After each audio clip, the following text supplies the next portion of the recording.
you're always going to have people who don't believe that you're really good at what you do, you know, and that.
It's been a long road trip.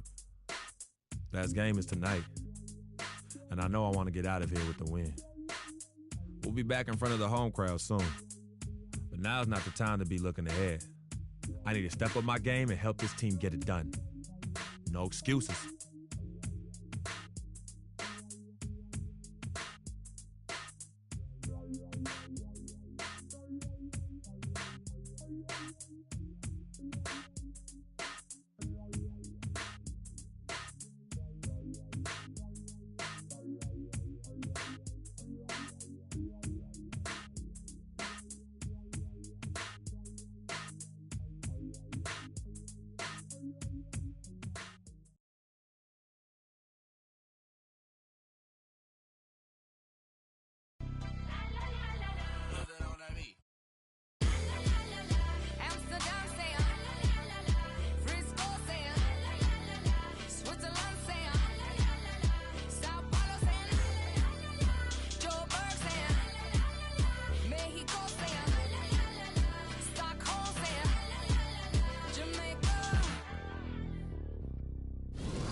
The Bucks look to take charge at BMO Harris Bradley Center, and we're bringing it to you live from Milwaukee here on 2K Sports.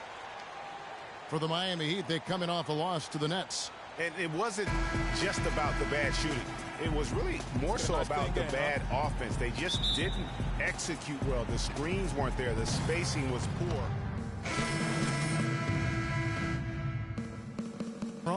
Miles Plumlee comes in for Jabari Parker. O.J. Mayo, he's checked in for Chris Middleton. And Michael Carter-Williams subbed in for Jared Bayless. Then for the Heat, Amare Stoudemire is checked in for Whiteside. And Freak subbed in for Goran Dragic. And for Miami, look at who they've got out there. Wade and Dang are the 2 and 3. Chris Bosh is out there with Stoudemire. And it's Freak in at the 1. Fellas, I'll tell you, I was really surprised when Michael Carter-Williams got traded last season. It's so hard to find point guards with his length and instincts. I mean, you just have to wonder what's going on in Philly.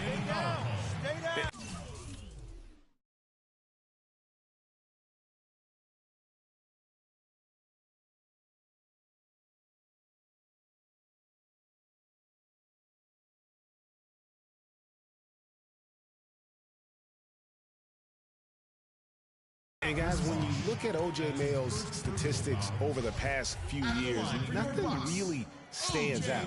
But then you watch him in games, especially in clutch moments, and he can seem like the most dangerous guy on the floor. A scary, deep-range shooter who loves to take defenders one-on-one. A different look for Miami. Joe Johnson, he's checked in for Bosh. Winslow comes in for Luol Deng. And it's Richardson in for Dwayne Wade. It's stolen by Carter-Williams. On up the court. That's good from Mayo on the assist from Carter-Williams. And that's how the coach would draw it up on the fast break from start to finish. Yeah, and what a finish it was, guys. Really nicely done. On the topic of O.J. Mayo has value in this NBA. Yeah, he really does. I mean, he's multi-skilled, good size, sees himself as a superstar, and yet that sometimes derails him being as effective as he could be because he just can't quite get comfortable in that role of being a backup. Another nice bucket down low. They've really been able to work the ball into the post effectively so far. Yeah, and I think we're going to see them operating a lot of their offense from the interior today. And he gets it to go as they call the foul. He's on his way to the line for one more. Hard to get that one off with the size difference there. That makes it a tough individual matchup for him, especially down low. Well, took on the big guys going in there and challenging them like he did. But, boy, that was a nice job. Here's Carter Williams. And lots of contact there. Missing the shot. He'll shoot two. Joe Johnson picks one up.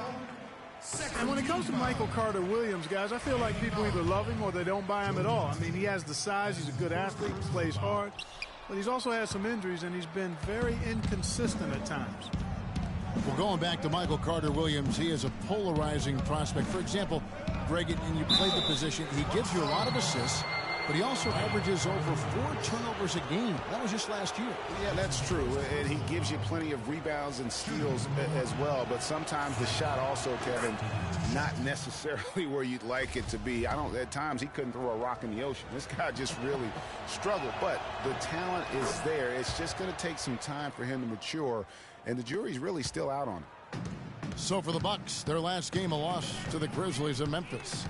And you guys know how much I love aggressive defense, but in that game, they were just a bit over the top, and it wound up getting them in foul trouble. Yeah, exactly. I thought it was not just aggressive, it was reckless. I mean, they approached it more like bumper cars in a game of basketball. Defensively, they've got to pick up the intensity. Hard to win surrendering this high a field goal percentage. Yeah, you've got to turn up the dial on the intensity at the defensive end if you're them. I mean, it's still early, but I agree with you. Antetokounmpo kicks to Carter Williams, and that one's good. Well, that's been a big part of their offense in the early stages. I mean, their success working the ball inside and getting points from close range, right at the rim. And Clark, they might as well keep doing it. I mean, attack the basket until the defense makes an adjustment. And already they've staked out a noticeable advantage in terms of aggression and controlling the backboard. And a trend they'd love to continue right through the next 3 quarters as well, Greg. And as the first quarter wraps up, already a double-digit lead. Heat lead by 12. And we'll get going after this from the BMO Harris Bradley Center. Malik, Mama's gonna go get some pizza. Why you eating? I don't want you, so shut up. Look on my face. Bro, I need to call my car. Transitioning from college to the pros can be a challenge for many players. Here's what Freak had to say about adjusting his game to the NBA.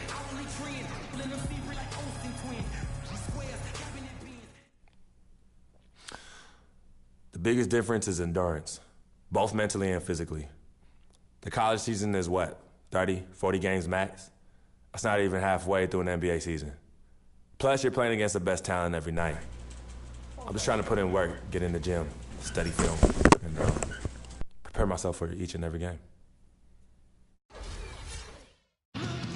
Good points, Clark. What role do coaches play in helping young players like that adjust to the long NBA schedule? Well, you know, Kevin, they're going to give their teams the best chance to win no matter what the circumstance is. If that means playing young guys extended minutes, then all systems go. I mean, that's what being a pro is all about.